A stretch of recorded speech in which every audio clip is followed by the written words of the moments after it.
What's up, everybody?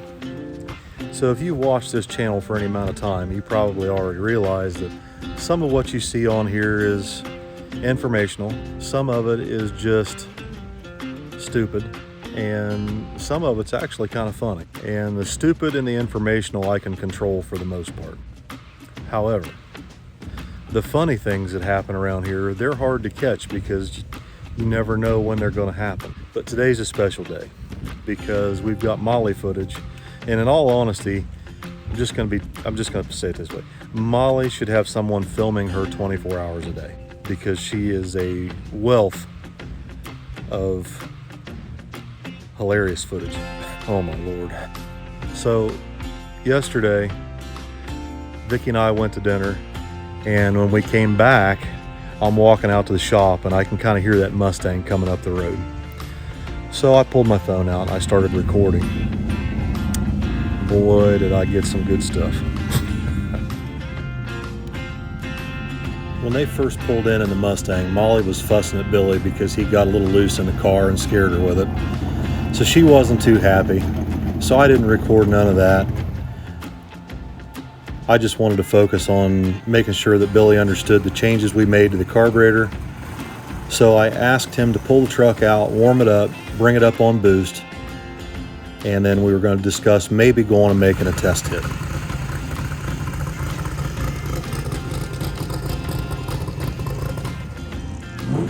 What do you think? It built boost faster. It did? Yeah. It wasn't like slobbering, so I think it built boost faster. It came up to two-step, and then I saw it make 8 or 9 pounds on below the carburetor, so it should be pretty good. Molly's stalling it.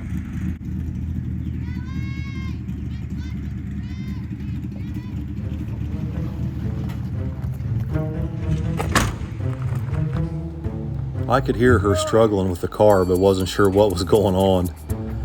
The clutch cable broke on it. She was trying to turn into the neighbor's driveway and it stalled halfway there. This black Honda was coming up the road at a high rate of speed, and I thought for sure that guy was going to hit her. But he jumped out and helped her and Billy shove it off into the neighbor's driveway.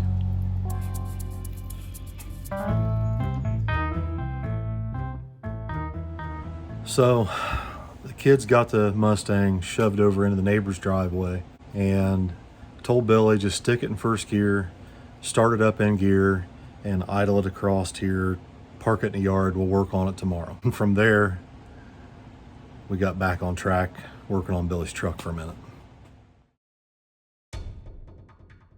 So we're going down here to make a test hit. We haven't hit this spot in a long time. It'll be a good off-the-trailer tune-up for Marion this coming weekend. Mostly I just want to make sure that it does a burnout clean. I want to make sure that it doesn't stumble coming up on boost. I want to make sure it doesn't stumble when it launches. The changes I've made to the carburetor pretty significant. I just want to make sure that we don't go up there first round off the trailer with somebody and have some kind of major problem. Not really looking to make a super fast hit or set any records, but mostly just want to make sure that the truck reacts okay, comes up on boost, and does a burnout clean.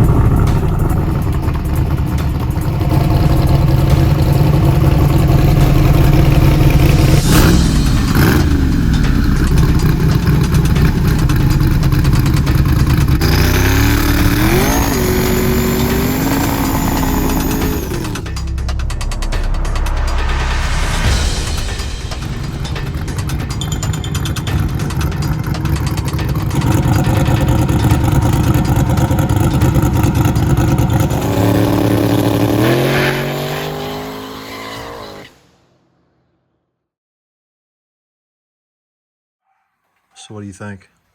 I didn't think it was going to stick that tune up. We just wanted to see how it would react because we made a change to the carburetor, and I think it made really good power. I don't see anything wrong with it.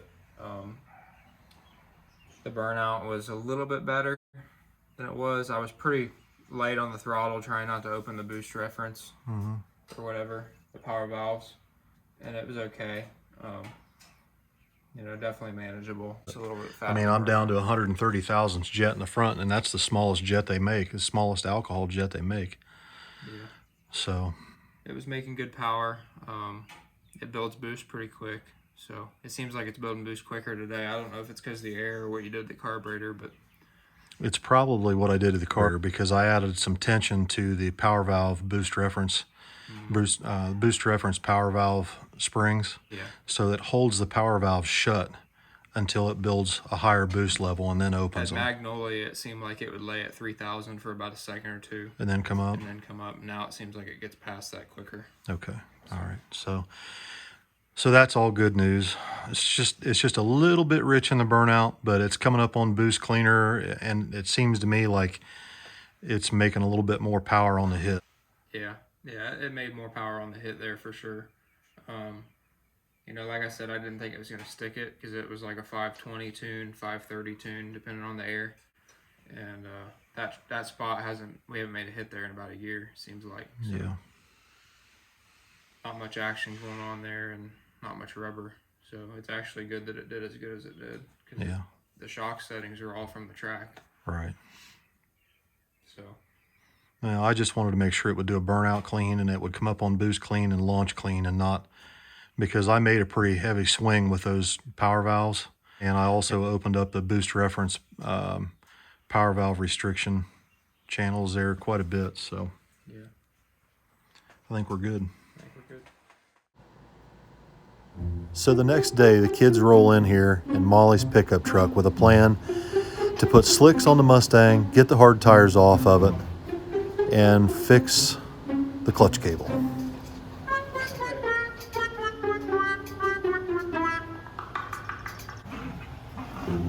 So what's on the agenda for today? Slicks and a clutch cable? Clutch cable. It's dangerous.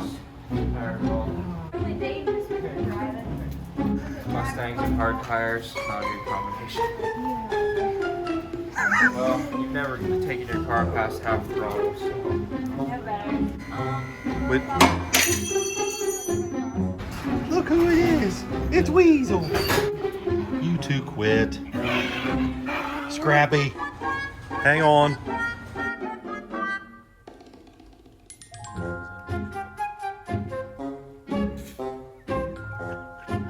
It's like a 3-ring circus around here. Fill these.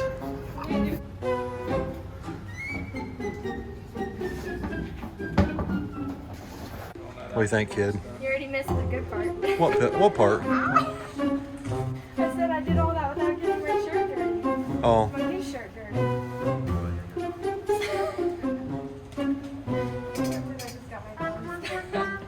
So finally the kids get everything loaded up in the pickup and they head for Jigs.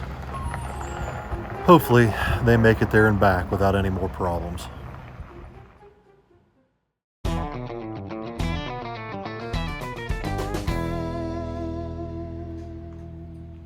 How you doing there, T Shizzle? I'm doing good. I literally I had a whole batch of Gap Tie shirts show up. There was like 24 extra large, 24 2X that I've needed for a long time, or like a week or two. And I've shipped them all out today already. I had to order more. How's Billy's new shirt design sales doing? Are they doing okay? There's been like 200 or so orders already. 200? Yeah, let me look. It's like 200 to 250. On a scale of 1 to 10, how good a job did Mom do cleaning up your office last night? She did a really good job. There was like bugs on my desk. A sweatshop out here. Well, now we got air conditioning, so we can keep the shop, closed up. What is it? It's over 200 just in the last 2 days. Gee, Merry Christmas, man. But it's okay because we pre-ordered this time, so we can't run out. Good. It's impossible to run out and be late. As soon as I get them, I ship them out. It's ready to go. Sweet. Very good.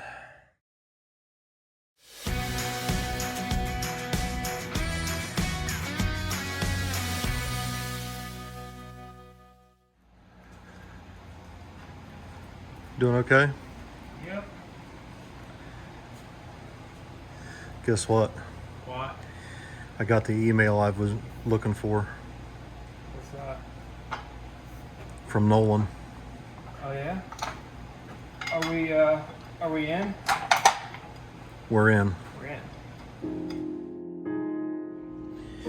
Guys, I've got a really big announcement for us anyway, and I'm really proud of it. I'm excited. This means a lot to me. It's going to mean a lot to our family. At No Prep Kings last weekend, I was approached by someone about a possible sponsorship deal. And I was shocked, honestly. And ever since I was approached by this person, I started to do some investigating into this company. And I'm big into history. You know, I love American history. I love street racing history. I love hot rodding history. I love all of it. And I was shocked when I started digging into this guy's name. While we were down at National Trails last weekend, I was approached by a man named Nolan Jamora, the COO and Director of Research and Development for Isky camshafts.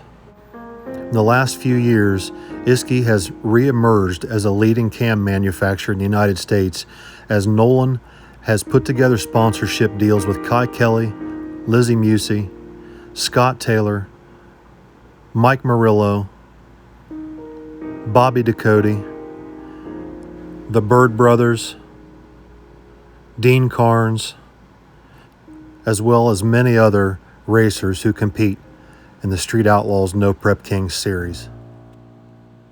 Isky Camshafts was started by Ed Iskandarian, born July 10th, 1921. Ed got started in hot rodding with Model Ts and Model As during his high school years in Los Angeles, California. He enlisted into the United States Army Air Corps and flew missions in the Pacific Theater during World War II. After the war, he combined his interests in hot rodding with skills learned in the military and began his own business grinding camshafts. Ed took a major leap of faith and took out an ad in a local hot rod magazine called Honk out in California. The ad was for aftermarket high-performance camshafts, and the ad led to some sales back east. Believe it or not, that got back east to NASCAR, who was running flathead Fords on racetracks back there. So they called up and wanted 2 cams by airmail at $20 a piece. And I was afraid they were going to ask me how much experience I had, because I only had 6 months experience or so. But they were open-minded. They were buying those cams, and they ordered again and again. And I found out later that the reason they were buying them, because of my fast action and short timing, but a good area under the lift curve because of the fast action. And since they only had the rev about 5,500 RPM, the engine had good mid-range power, and you could pass cars on the track and work your way to the front. And you couldn't do that if they bought a super cab, because that was so long in duration, it only had top-end power. My ambition was to make $100 a day, which would be 5 cams at $20 a piece, labor, you know. And by golly, in about a year, we were doing 5 cams a day. And that was a good living. So then it got bigger than expected after that.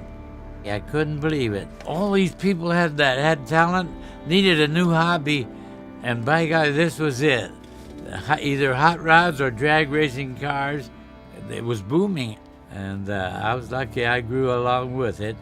I was always afraid some engineer would make fun of me or tell me what I'm talking about is not true. But no, I realized later there weren't any experts about this new hobby. It was open for everybody to throw in their 2 cents worth, you might say. And then pretty soon I started to boast in my ads, and pretty soon we had a kind of little rivalry, and sometimes we'd poke fun at the other guys. So pretty soon they call it the cam wars between cam grinders. So 1949, I think it was, but I'm not sure. John Cobb has gone 400 and some miles an hour up there on the Bonneville Salt Flats. Wally Parks, they decide, why don't we go up there big time and race on that salt up there. Well, two guys, Norm Lean and Doug Harrison, decide to go with their Model A Roadster with a V8 engine. And they're using my cam, and he says, we're gonna dress up the crew a little bit too. What are you gonna do? Well, I don't know, we'll think of something. So they come back with my t-shirt, my little emblem right there, Isky cams. I said, where'd you get this made? Oh, we had them made in Hollywood. He gave me the address, and I went up there and said, hey, I want to make more of these. I'll make it big, though. And we sold half of them, and we gave away half of them.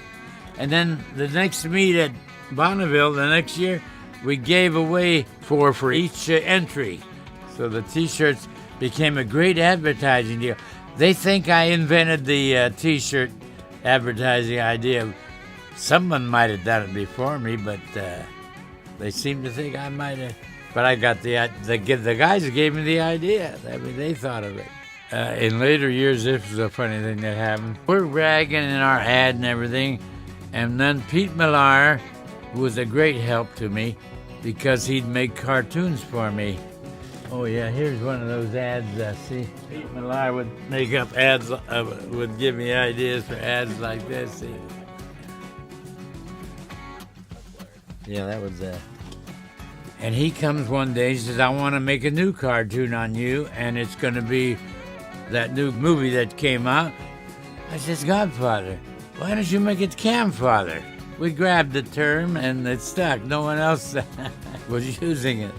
I had some fun with my sons. I said, you quit putting those ads in, calling myself the Camfather, and now that new company that started up claims that they are the Camfather. What? What?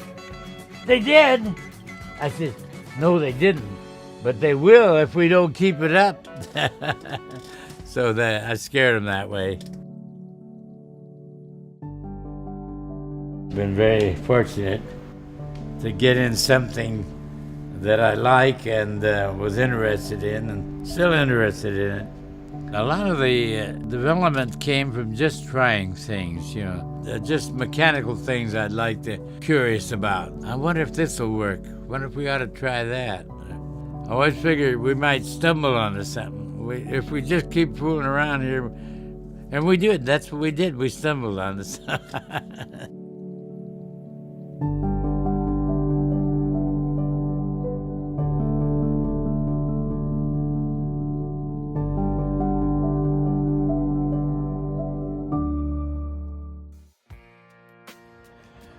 For our family to be considered as a marketing partner and sponsored by Isky Racing Cams is truly an honor. And we look forward to working with Nolan and everyone at Isky Racing Cams as we push forward with not only Billy's S10, but Tommy's S10, Billy's Nova. There's so much going on here, and there's a lot of different engine builds coming up. We're getting ready to put an engine back in my Nova. You know, the girls, the Mustang, Molly's Mustang, and Allison's little Dodge Dakota pickup truck. There's just so much going on here, and so many different engine combinations that are coming up that we're going to be leaning on Nolan's advice and expertise quite a bit. So, Ed, if you ever get to watch this video, thank you so much for all your contributions to drag racing and racing in general over the years. It's an honor and a privilege for us to be considered for a sponsorship program. Thank you.